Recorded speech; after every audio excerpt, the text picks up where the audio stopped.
After living for 5 years with her Aunt Dete without being allowed to leave the house, an orphan girl called Heidi is being taken to the Swiss Alps to stay with her grandfather. Dete has gotten a job in Frankfurt and can't take Heidi with her, which is why she ignores the neighbors' warnings about Grandpa being antisocial and possibly dangerous. On their way up the mountain, Heidi takes off her boots and dress to run around in her underdress, preferring the freedom of movement to being fashionable. As soon as he sees them arrive, Grandpa Alpole gets angry and kicks them out, saying he doesn't want to take care of the girl. Dete pretends to leave with the child, but in truth, she takes Heidi behind the house and tells her to stay while she runs away. Alpohi notices this and yells at Dete, but Heidi tells him she doesn't want her either.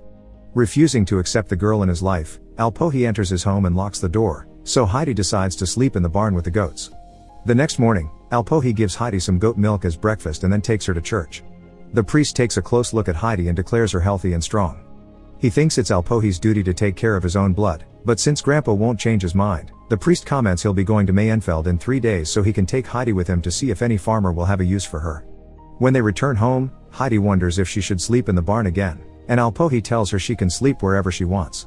Since Alpohi only has one bed and one chair, Heidi looks for another spot and finds a set of stairs that she climbs to find an attic full of hay. After deciding that will be her bedroom, Heidi tells Alpohi that she would rather not leave, but gets no answer. The following day, goatherd Peter comes over to pick up Alpohi's goats and Grandpa gets the chance to ask him to take Heidi with him for the day, perhaps even teach her how things are done in the mountains. After Alpohi gives Heidi some cheese and sausage for her lunch, Heidi is happy to join Peter and spend the day running with the goats, enjoying this much more than being inside the house all day like her aunt used to make her. While Heidi has fun, Peter takes a bite from her food, then blames it on the goats when Heidi notices. Suddenly, 2 goats begin fighting and Peter hits them with a stick to make them stop. Heidi greatly disapproves of this and, after making him stop, she offers a deal: if he never hits a goat again, she'll give half of her food to him every day. Peter gladly accepts, but asks her to promise not to tell Alpohi because people in town say he killed someone in the past. When Heidi returns home, she acts awkwardly around her grandpa and says she'll sleep in the barn, so Alpohi quickly guesses she's heard the rumors. He asks Heidi what she trusts more, rumors, or her own eyes and ears. Heidi chooses her own judgment and hugs Alpohi before going to sleep in the attic. The next day, while Heidi continues to have fun and bond with Peter, Alpohi does some carpentry to show his granddaughter how touched he is by her affection. When Heidi comes home, she's surprised to find a second chair at the table and some fantastic news: Alpohi will allow her to stay for good. Weeks pass and Heidi has fun with Peter every day. She even cuts her hair to be more comfortable. One day, Peter tells her he won't be coming for a few months because he'll be going to school, so they'll see each other again in the spring, but she should come by his house to visit him sometime. Heidi wants to go to school too, and whenever they go to town, the neighbors also remind Alpohi that a kid needs education and friends. Alpohi refuses though, explaining Heidi won't be able to come down the mountain to attend school when winter comes. Things get boring when it begins to snow. Alpohi carves a little bird for Heidi to make her feel better, but it doesn't help much, so he tries to make a sleigh next. This actually works well, and the two of them have fun sleighing down the mountain before Alpohi drops Heidi at Peter's for a playdate. Heidi gets to meet Peter's mother and grandmother, but his dad is dead. The grandmother is blind and there aren't many things she can eat because she's missing most of her teeth, which is a problem because all they have to eat is stale bread. Peter isn't doing well at school and doesn't understand why he needs to learn to read because he doesn't need it to herd goats, but his mother doesn't allow him to quit. When Alpohi comes to pick Heidi up, she tells him she's realized how lucky she's to have him. Years pass and Heidi lives a peaceful happy life with her grandpa.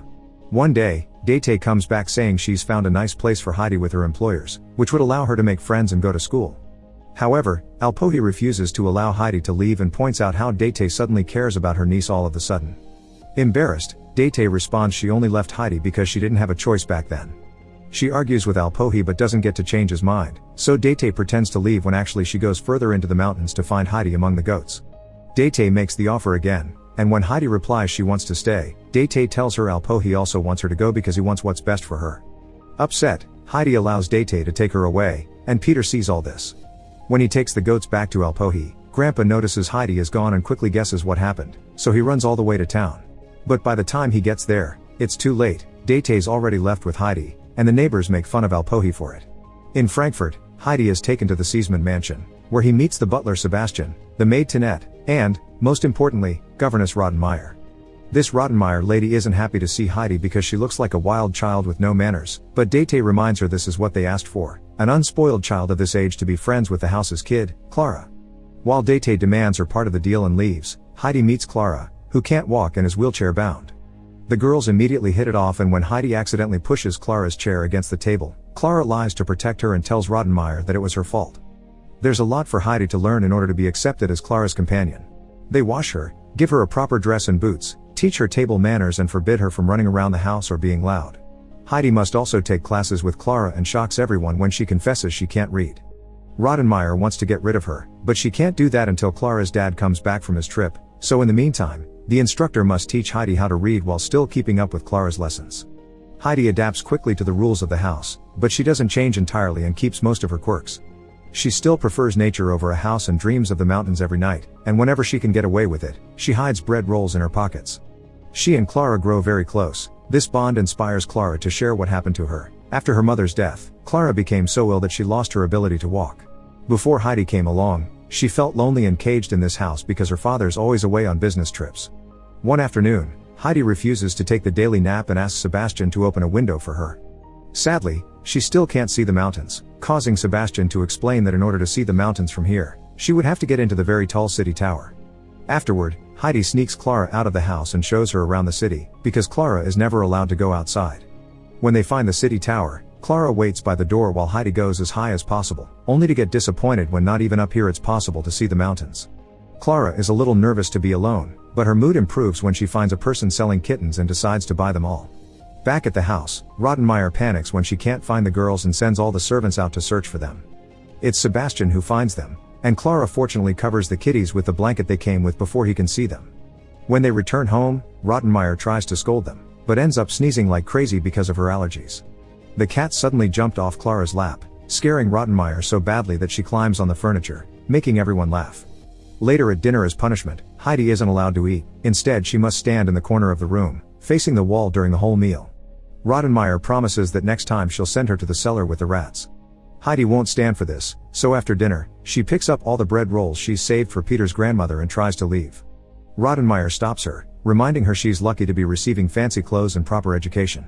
But what truly makes Heidi feel bad is seeing a disappointed Clara crying and rushing to her room. Since that day, Heidi's dreams get worse, and Clara won't leave her room. Tinette explains she's sick and blames Heidi for it. Feeling even worse now, Heidi visits Clara once her doctor says she's feeling better, and reassures her it's not because she hates her that she wants to leave. Clara understands but still doesn't want Heidi to go because she's all she has. With Heidi back at her side, Clara begins leaving her room again and attends classes, but reading isn't coming easily for Heidi. A couple of days later, Clara's father Mr. Seesman finally comes home and brings with him grandmother Seesman, who Rottenmeier isn't happy to see. Clara is very excited to reunite with her family, and both Seesmans are glad to finally meet Heidi too. Mr. Seesman in particular is very satisfied with how better Clara looks thanks to his idea of getting her a friend, but Rottenmeier tries to change his mind by explaining Heidi continues to be wild and won't learn to read. However, grandmother Seesman would rather confirm it with her own eyes than trust Rottenmeier's word. Later in the evening, grandmother Seesman reads Heidi a bedtime story but doesn't finish it because she wants Heidi to do it. Heidi confesses she can't read because Peter said it was useless, so grandmother Seesman reminds her that she mustn't trust everything she hears. Since Heidi loves stories and is desperate to know how this one ends, she accepts to put more effort and practice more often. The next day, grandmother Seesman tells her son that Heidi is wonderful and she can learn to read with the right encouragement, but she can tell the kid isn't happy because this house goes against everything she is. Mr. Seesman refuses to let Heidi go because she makes Clara happy, but grandmother Seesman points out he wants her to stay because she makes him feel less guilty about leaving Clara alone all the time. Things don't get any easier when strange noises begin echoing around the house every night, and sometimes Sebastian even finds the front door open. All the servants and even Rottenmeier think there may be ghosts in the house, but Mr. Seesman doesn't believe it. With every day that passes, Heidi practices her reading more with the book that grandmother Seesman left her, and eventually manages to read the whole story to everyone.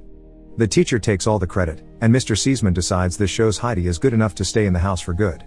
This makes Clara very happy, but Heidi is upset and cries every night before falling asleep. One evening, after grandmother Seesman has already gone back to her own house, Mr. Seesman is playing a game of chess with the doctor when suddenly, they hear the noises the servants had warned them about. The men grab their guns, thinking it may be thieves, but it turns out it's just Heidi sleepwalking. She comes down every night, opens the door, and stares at the distance before returning to her room and lying down at the end of the bed like she would do with a goat. When the doctor checks on her and finds her freezing, Mr. Seesman looks for a blanket in the closet and finds a new pile of bread rolls Heidi has been saving. Then, Heidi wakes up, and when the doctor asks her if she's in pain, Heidi explains her chest hurts. Afterward, the doctor has a chat with Mr. Seesman in private to explain Heidi is ill with homesickness and her nerves are in quite a state, so she should be sent home. At first, Mr. Seesman refuses, but then he spends the night thinking about what happened to his wife. The next morning, when Clara asks about the ghost, her father explains it was Heidi sleepwalking because she's suffering, which is why they'll be sending her home. Clara gets incredibly upset by this news and throws a fit, screaming a Heidi too before she leaves for her bedroom. Heidi is happy to hear she'll go back to Alpine, but she still worries about Clara and tries to talk to her, yet Clara won't open the door. When the time comes for Heidi to leave, the servants prepare a basket full of bread rolls and other foods she can take to the mountains. Heidi hands Mr. Seesman her wooden bird to be given to Clara and makes him promise she'll visit her one day. After Heidi is gone, Rottenmeier points out they'll finally have peace again, but karma soon proves her wrong. There's still a kitten around the house. As Rottenmeier panics, Tinette picks the kitten up and decides to name it Heidi. As soon as she arrives back in town, the first thing Heidi does is take off her boots and reunite with Peter. She stops by his house to say hi and drop off the food, then she runs up the mountain and, after ditching her fancy dress, she finally reunites with her beloved grandfather. Heidi easily returns to her old routine and spends her days running through the mountains while herding the goats with Peter, but there still are a few changes. She's finally allowed to go to school, so during the winter months, she and Alpole move with the goats to a house in town. Her new teacher is much stricter than Clara's, and sometimes there are physical punishments for misbehaving. Her class laughs at her when she confesses she wants to be a writer when she grows up, but at least she does well in her studies, unlike Peter, who still has trouble reading even when Heidi tries to help him. All the interesting things that happen, Heidi puts on letters for Clara, also saying she misses her a lot and that she should visit. When the letter reaches Clara, it makes her feel bad because she didn't even say goodbye, so Grandmother Seesman gathers a bunch of servants and together they take Clara up the mountain. While the girls reunite with glee, Grandmother Seesman has a drink with Alpole and asks him if Clara could stay for a few days, offering to pay a fee. Alpole is glad to accept but turns down the money, saying Clara is a guest. Now it's Heidi's turn to teach her friend about life in the mountains. Clara begins to wear only her underdress and eat without cluttery. She also gets to pet the goats, sleep on hay and see a shooting star. Both girls are spending all their time together and that makes Peter extremely jealous. He refuses to join their activities when Heidi invites him and he goes herding on his own, because Clara can't go up there in her wheelchair and Heidi wants to stay with her. One morning, Peter arrives before the girls are up and finds the wheelchair outside the house. His jealousy kicks in and causes him to push the chair off a cliff before he runs away with the goats. As soon as the family notices the chair is gone, Alpole guesses who did it, so he carries Clara on his back, and together with Heidi, they follow the usual goat herding path. Now Clara can finally experience the rest of the mountains while Alpole scolds Peter for his actions and makes him watch over the girls for the rest of the day. Clara loves the beautiful view, the flowers, and the cute little butterfly that comes to rest on her foot. When the butterfly flies away, Clara is desperate to make it stay and tries to catch it, shocking everyone by suddenly standing up. Walking is still hard for her though, so she spends the next few days practicing with the help of Heidi and Peter, who has changed his mind about her after seeing the miracle. When Grandmother Seesman comes to pick up Clara sometime later, her son is with her and keeps angrily yelling because he dislikes the idea of his poor sick girl having been brought here. However, he changes his mind pretty quickly when Clara approaches them using her own feet. After sharing hugs and tears, Grandmother Seesman gives Heidi a notebook and a pen so she can start writing stories, reminding her to ignore her classmates' mean comments because everyone should do what makes them happy. After saying goodbye to Clara with a tight hug, Heidi returns to her daily routine with Peter, but from now on, she takes her notebook with her so she can write a little every day. Make sure to subscribe and turn on notifications so you can watch more videos like this. Thanks for watching.